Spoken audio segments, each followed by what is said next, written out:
श्री श्री 108 श्री सद्गुरु जी महाराज जी के चरणों में कोटि कोटि प्रणाम व आप सभी को मेरा सप्रेम प्रणाम। भाइयों और बहनों, इस संसार को हमारे शास्त्रों में हमारे संत महात्मा क्या कहते हैं, मुसाफिर खाना कहकर कहा गया है। इस संसार को मुसाफिर खाना या कह लो, चाहे धर्मशाला कह लो, चाहे आजकल की भाषा में होटल कह लो। यानी कि हम मुसाफिर खाना में, धर्मशाला में क्या होता है, हम किसी काम के लिए जाते हैं, वहाँ पर जिस स्थान पर जाते हैं वहाँ की धर्मशाला में कुछ दिन के लिए रुकते हैं और अपना काम कर कर वापस आ जाते हैं। धर्मशाला में, होटल में चाहे कितना भी अच्छा हो, कोई जाकर वहाँ पर परमानेंट रहना नहीं चाहता है, और रहना भी अगर चाहे तो वहाँ पर रहने दिया जाएगा नहीं, उसको वो छोड़ना ही पड़ेगा। तो ऐसे संसार को भी मुसाफिर खाना इसलिए कहा गया है क्योंकि ये संसार भी हमारा परमानेंट घर नहीं है। एक दिन ये हमको संसार भी छोड़कर जाना होगा, लेकिन यह बात कभी हम रियलाइज़ करते ही नहीं है, भूल जाते हैं, विचार करते ही नहीं है, और हम इस तरह से यहाँ पर व्यवहार करते हैं। इस तरीके से हमारी प्लानिंग रहती है हर एक काम की कि जैसे हमको परमानेंट यहीं पर रहना है। यही हम गलती कर रहे हैं। रोज़ हम जाते हुए को देख रहे हैं, लेकिन फिर भी हम अपने आप को संभालते नहीं हैं, अपने व्यवहार को, अपने कर्मों को हम संभालते नहीं हैं कि हम क्या कर रहे हैं। जैसे कितने बड़े से बड़े राजा आए, कितने बड़े से बड़े राजा महाराजा हुए, लेकिन फिर भी एक दिन उन्होंने ऐसे ऐसे काम किए कि मैं इतने, औरंगजेब जैसा राजा हुआ कि जिसने ये कसम खाई कि मैं 1.25 लाख मन जनेऊ इकट्ठी करके जलाऊंगा। पता नहीं कितने कितने उसने अत्याचार किए कि जैसे मैं यहीं पर, यहाँ का सम्राट मैं हमेशा बना रहूँगा। लेकिन आज क्या दशा है उनके महलों में, जहाँ रात के 12 बजे भी दिन जैसा दिखता था, आज वहाँ पर दिन जैसा भी, दिन में भी जाते हुए वहाँ पर डर लगता है। जहाँ पर कितने सेवक सेविकाएं, रानियाँ जहाँ पर रहती थी, आज वहाँ पर चमगादड़ घूमते हैं, दिन में जाते हुए भी डर लगता है। तो ऐसे बड़े बड़े राजा महाराजा की भी ये दशा है, तो फिर हमारी तो बात ही क्या है। अगर हम ये याद रखें कि एक दिन हमको ये सब कुछ छोड़कर जाना पड़ेगा, तो हम संभल जाए, जो हमारे जो बुरे कर्म हैं वो अपने आप ही छूट जाएंगे, अगर इस बात को हम याद रखें। आजकल कितनी सारी आर्ट ऑफ लिविंग की एक्टिविटीज़ करवाई जाती हैं, तो उसमें सबसे पहले क्या उसको ये फील करवाया जाता है, अलग अलग एक्टिविटीज़ के माध्यम से ये फील उसको करवाया जाता है, उसको अपने मौत का नज़ारा उसको अनुभव करवाया जाता है।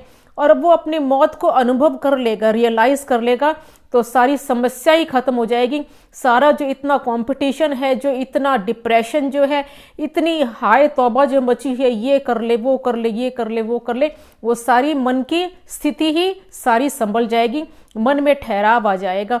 जैसे अभी एक क्वेश्चन आया था कि मन में ठहराव कैसे आए, तो मन में ठहराव आ जाएगा अगर हम ये जान ले कि एक दिन जितना हम कितनी भाग दौड़, कितनी हाय दौबा कर रहे हैं, ये एक दिन छूट जाएगा।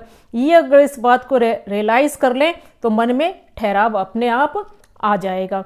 जैसे कि एक कहानी आती है, एक कोई राहगीर संत था और जंगल से होते हुए पैदल यात्रा कर रहा था, तो रास्ते में जंगल आया। गर्मी का महीना था तो बड़ा थक गया था, चलते चलते रेस्ट करना चाहता था, विश्राम करना चाहता था, लेकिन कुछ उसको जंगल में मिल नहीं रहा था। तो चलते चलते बड़ा थक गया, तो तभी उसकी नज़र गई कि एक कोई धर्मशाला सी उसको लगा किसी ने बनवा रखी है, तो वहाँ पर गया। बड़ा खुश हुआ कि कैसा कोई सज्जन है जिसने इस जंगल में भी हमारे जैसे फ़कीरों के विश्राम के लिए धर्मशाला बनवा रखी है। फिर इधर उधर देखा तो वहाँ पर कुआं भी था, बाल्टी भी थी और रस्सी भी थी। तो बड़ा खुश हुआ कि बड़ा ही सज्जन है, उसने पानी का भी बंदोबस्त किया हुआ है। तो उसने हाथ पैर मुंह धोया, पानी पिया और जाकर अंदर देखा। अंदर जाकर देखा तो बड़ा सुंदर कमरे भी बने हुए हैं और बिस्तर भी लगा हुआ है। तो बस बड़ा खुश हो गया और जाकर बिस्तर पर लेट गया, और लेटते ही उसे थका हुआ तो था और नींद ही आ गई। वहाँ पर कोई खड़ा भी नहीं था, कोई आदमी भी उसको नहीं दिखा। सोचा कि कोई चौकीदार इधर होगा, वो इधर उधर गया होगा, और बस हो गया, सो गया आराम से। 2-3 घंटे हो गए, तभी राजा के जो अंगरक्षक थे वे आए और उसने इस फकीर को उठाया, पकड़कर उसको उठाया कि अरे भिखारी उठो, यहाँ पर कैसे पड़े हो तुम, ये राजा का महल है। तो वो फकीर उठा, बोला अरे तुमको कोई गलत फहमी हुई है, ये कोई महल नहीं है, ये तो धर्मशाला है। अगर तुमको सोना है तो वो और कमरे भी, किसी सज्जन ने और भी कमरे बना रखे, तुम वहाँ पर जाकर विश्राम कर लो। तो कहा कि एक तो तुमने गलती करी कि राजा के महल में बिना पूछे घुस आए, राजा के दूसरी गलती की राजा के पलंग पर सो रहे हो, और तीसरी गलती की राजा के महल को धर्मशाला कह रहे हो। तभी वहाँ पर राजा भी आ गया। राजा को भी उस फकीर की बात पर बड़ा क्रोध आया कि हमारे महल को कैसे धर्मशाला कह रहे हो, ये तो हमारे पुरखों का महल है, हमारे दादा परदादा भी यहाँ पर रहते थे। तो तभी उस फकीर ने कहा कि ये तो मैं तो इसको धर्मशाला ही कहूँगा, चाहे तुम इसको अपने महल करो, महल कहते रहो। तो कहा कि ये धर्मशाला कैसे हुई? बोला ये किसने बनाई? तो कहा कि ये तो हमारे परदादा ने बनवाई थी। तो परदादा तुम्हारे कितने समय तक यहाँ पर है? कहा उन्होंने 30 साल यहाँ पर रहे। 30 साल जंगल में शिकार करने जाते तो यहाँ पर रेस्ट करने के लिए आते थे। बोले फिर उसके बाद मेरे परदादा चले गए, उसके बाद मेरे दादाजी आए। दादाजी कितने साल रहे? बोले दादाजी 10 साल यहाँ पर रहे। और उसके बाद दादाजी भी चले गए। उसके बाद मेरे पिताजी आए, लेकिन पिताजी को अकस्मात जंगल में शिकार के लिए आए तो शेर ने हमला कर दिया और वो उनकी अकस्मात अकाल मृत्यु हो गई। तो वे यहाँ पर ज़्यादा समय नहीं रह सके, 2 साल ही यहाँ पर रह सके। बोले उसके बाद अब मैं यहाँ पर हूँ। बोले फिर तुम कब तक रहोगे? और चौंक गया जब सुना कि कब तक रहूँगा, क्योंकि उसको तो ऐसा लगता था कि मैं तो यहाँ हमेशा ही रहूँगा, कि उसको तो ख्याल ही नहीं था कि जैसे मेरे परदादा गए, दादा गए, पिताजी गए, एक दिन मुझे भी जाना पड़ेगा। अगर इस बात को समझ लेता तो ऐसा अत्याचार नहीं करता, जंगल में शिकार नहीं करता, उसका जीवन जो है वो बदल चुका होता। अपने राजा जो होते हैं, जितने भी उनके पास कितने सुख साधन होते हैं, कितने उनके अंगरक्षक होते हैं, कितने साधन होते हैं, लेकिन उस सब साधनों को वो किस चीज़ के लिए उपयोग करता है? अपने सुख के लिए, अपने मन को खुश करने के लिए, अपनी इंद्रियों को सुख पहुँचाने के लिए। लेकिन उसे ये नहीं पता कि जो भी हमको सुख साधन दिए जाते हैं, जो कुछ भी हमको परमात्मा की तरफ से मिला है, वो हमको सेवा करने के लिए मिला है, उस पर हमारा कोई अधिकार नहीं है। कुछ दिन के लिए हमको यूज़ करने के लिए मिला है। ये जगह, ये मकान, ये तन भी, यहाँ तक कि ये तन भी हमको कुछ दिन के लिए मिला है, और एक दिन सब कुछ ये हमको छोड़कर जाना होगा। और ये बात अगर समझ लें तो फिर तो जैसे ही उसको राजा को कहा कि जब चौंक गया कि मुझे भी जाना पड़ेगा, बोले मैं जाना नहीं चाहता, मुझे कोई उपाय बताए कि जिससे मैं जाऊं ना, मेरी मृत्यु ना हो। तो उस फकीर ने कहा कि आया है सो जाएगा, राजा रंग का फकीर, कोई सिंहासन चढ़ चले, कोई बांधे जात जंजीर। तो फकीर ने कहा कि जो आया है वो तो उसको तो जाना ही पड़ेगा, लेकिन जाने जाने में भी फर्क है।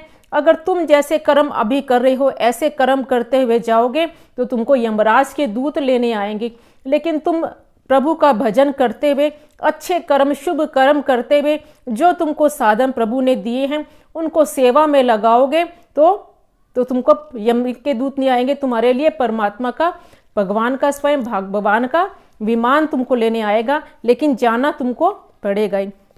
तो इस बात को अगर हम समझ लें तो हमारी सारी भूल ही खत्म हो जाए।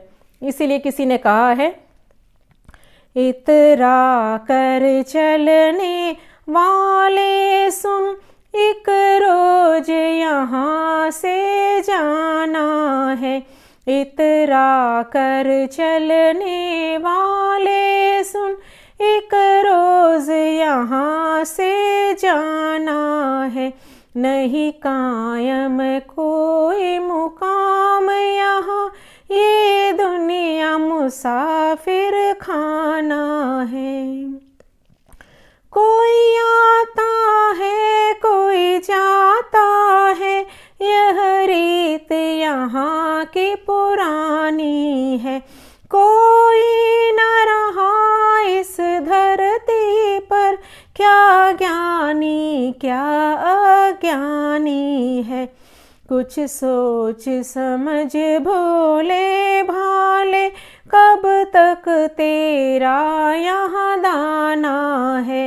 इतरा कर चलने वाले सुन, एक रोज यहाँ से जाना है।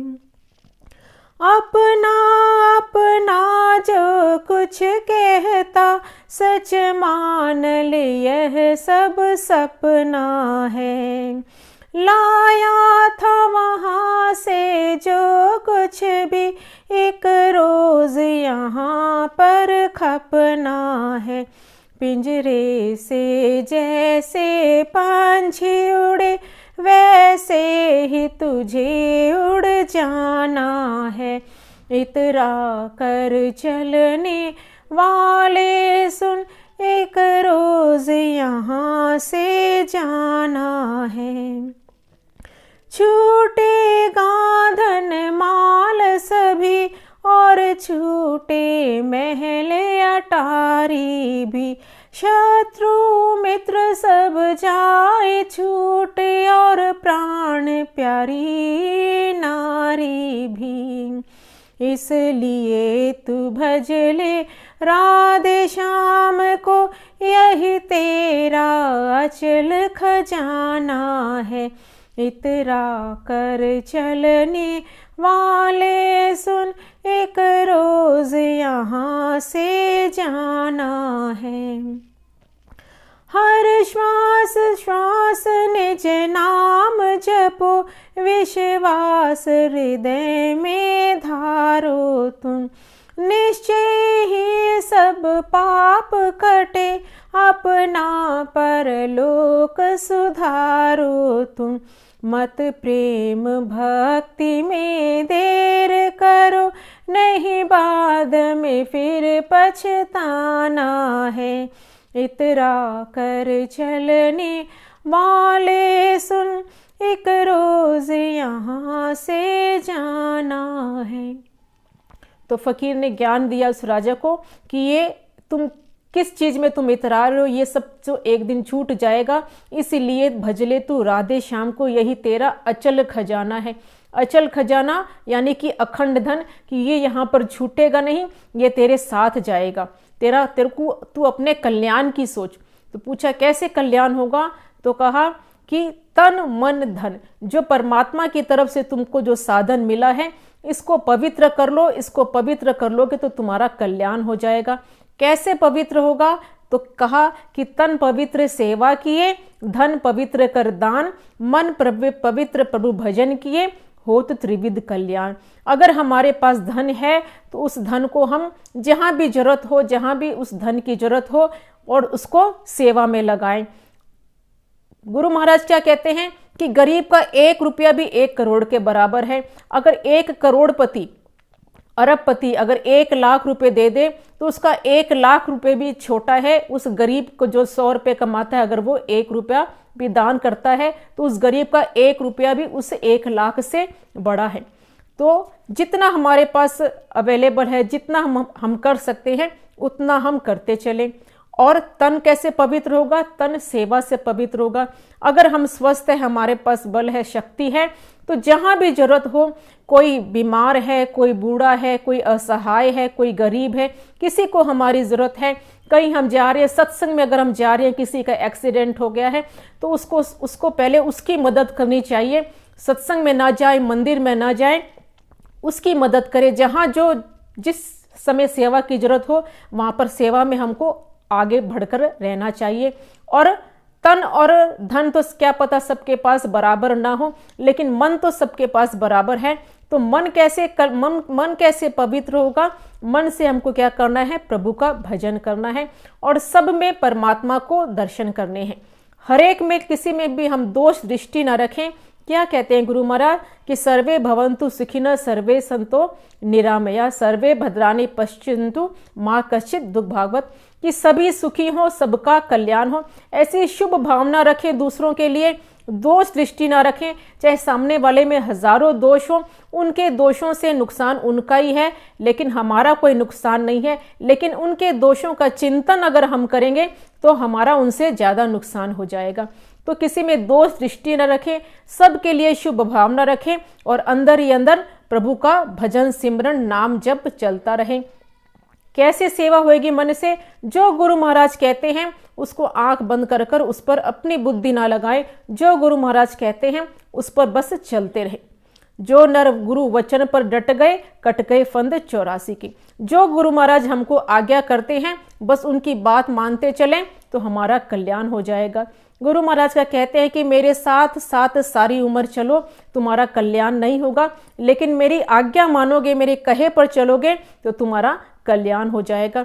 तो ये जो हमको तन मिला है, मन मिला है, धन मिला है, ये हमको सुख साधन बटोरने के लिए नहीं, इकट्ठा करने के लिए नहीं मिला है। ये किस लिए मिला है कि इनको हम सेवा में लगाएं और अपना कल्याण करें।